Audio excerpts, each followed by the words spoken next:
안녕하세요, 가요입니다. 하늘입니다. Eu sou a Ra. Eu sou a Lau. E hoje vamos ver um pouco sobre Patim. Face facts, I face joints, I'm hurt.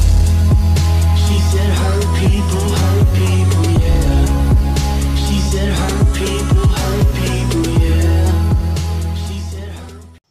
Já que nós ensinamos todas as letras do alfabeto coreano, tá na hora de aprender um pouco sobre as sílabas. Existe uma coisa chamada jamô, que são os blocos silábicos. Diferente do nosso alfabeto, no coreano nós não escrevemos as letras uma na frente da outra. Podemos colocar os caracteres do lado e embaixo também. E esses bloquinhos que se formam quando a gente escreve em coreano se chamam jamô. Chaum mais moum. Na hora de escrever em coreano, existem algumas regrinhas. 1. Sempre tem que ter uma consoante antes de uma vogal. As vogais não podem vir primeiro. 2. Os blocos podem ter de 2 a 5 letras. Agora nós vamos explicar para você. Como a Tum disse, não podemos escrever uma vogal antes de uma consoante. Mas e se a palavra começar com uma vogal? Como é que faz? Lembra que quando aprendemos as consoantes, nós vimos uma bolinha chamada ian? Lembra que essa bolinha não tinha som? Pois é para isso que ela serve. A palavra aí começa com uma vogal, mas como não podemos colocar uma vogal primeiro, usamos essa consoante muda. Como ela não tem som quando colocado antes de uma vogal, não vai interferir na pronúncia da palavra. Aqui podemos ver as maneiras em que se pode organizar as letras para formar uma sílaba. Vamos usar o exemplo da palavra 안녕하세요, que significa oi em 존댓말, que é a linguagem formal no coreano. Lembrando que essa palavra pode ser interpretada de outras maneiras, mas não se preocupe, vamos ver mais sobre isso nas próximas aulas. A primeira sílaba é an. Em qual dessas estruturas ela se encaixa?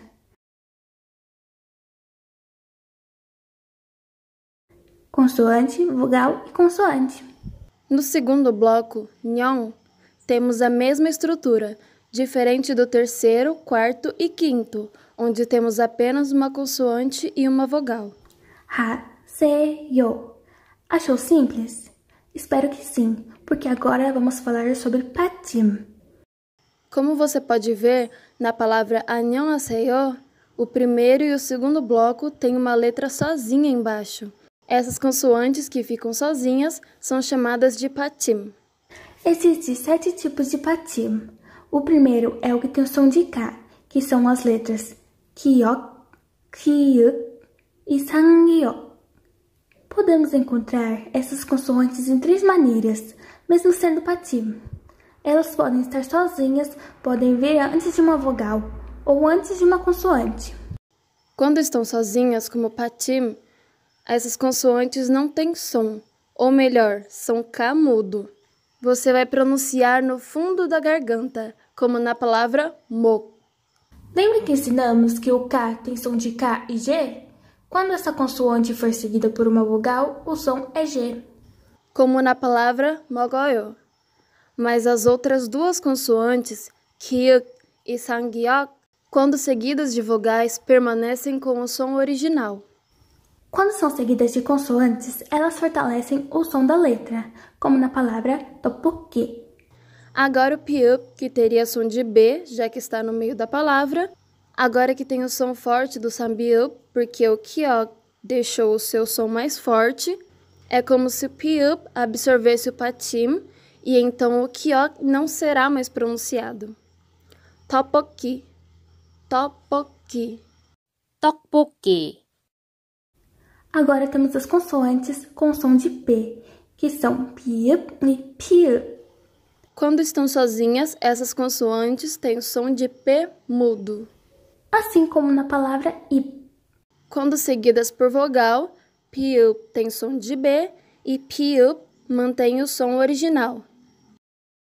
밥을, 밥을, Quando a próxima letra é uma consoante, o som da letra a seguir é fortalecido, como na palavra shipta. O Nyan não tem tanta mudança. Quando está sozinho no patim, é pronunciado com a língua entre os dentes, como na palavra nun. Nun. Quando a próxima letra é uma vogal, o N complementa seu som, assim como na palavra anajoyo. Quando é seguido por uma consoante, o som da próxima letra não é fortalecido, como nos casos anteriores. Um exemplo disso é a palavra pyeonji. Em seguida temos o R. Quando está sozinho, tem o som de L. Para pronunciar, coloque a ponta da língua no céu da boca. Tal. 달. 달. Quando a próxima letra é uma vogal, o som de Ra acompanha a vogal, como na palavra iryoir. Quando a próxima letra é uma consoante, o som também não é fortalecido. 일본. 일본. Mas se a próxima consoante for outro riur, o som se transformará em L. Pali.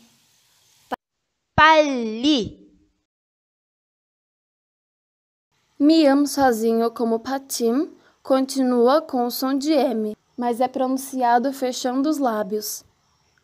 Bom. Pom.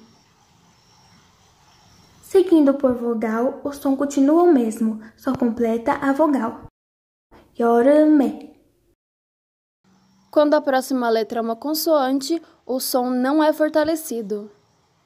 Kimchi. Kimchi. Voltando ao ian, que quando está sozinho, tem som de NG. Esse som que pronunciamos no fundo da garganta, assim como na palavra kan. Se ele é seguido por uma vogal, o som de NG continua o mesmo. Bangé. Bangé. E quando a próxima letra é uma consoante, o som não é reforçado. Chungu. As demais letras, quando estão sozinhas, como patim, têm som de T mudo. O som é simples e curto, como se nem tivesse sido pronunciado. Como nesses exemplos. 옷. 옷. 낫. 낫. 꽃. 꽃. Agora falando só do tigut e tiut. Quando a letra que vier depois do tigut for uma vogal, o som dele será de D. Se houver uma vogal depois do tiut, o som permanecerá o mesmo. 믿으세요. 믿으세요. Mas se a próxima letra for consoante, o som será fortalecido, Como no verbo otá. passando para o shiot e o sangshiot. Quando a próxima letra for uma vogal, o som deles vai continuar sendo de S. Como na palavra isoyo. Mas quando a próxima letra for uma consoante, o som fica mais forte. Itá. Itá. Agora tiut e tiut.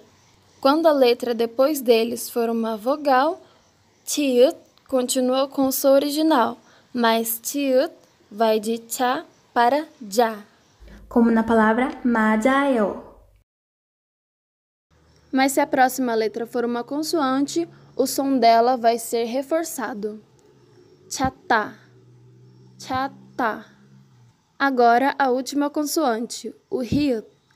Quando a próxima letra é uma vogal, essa consoante perde o som. Noidá. Noidá. Mas se for seguida das consoantes K, T, TCH ou P, essas consoantes se tornam aspiradas, como na palavra chotá. Baixe o caderno da lição de casa, treine bastante e fique atento ao nosso Instagram para saber quando será a próxima aula de patim. 오늘은 여기까지. 여러분, 또 만나요.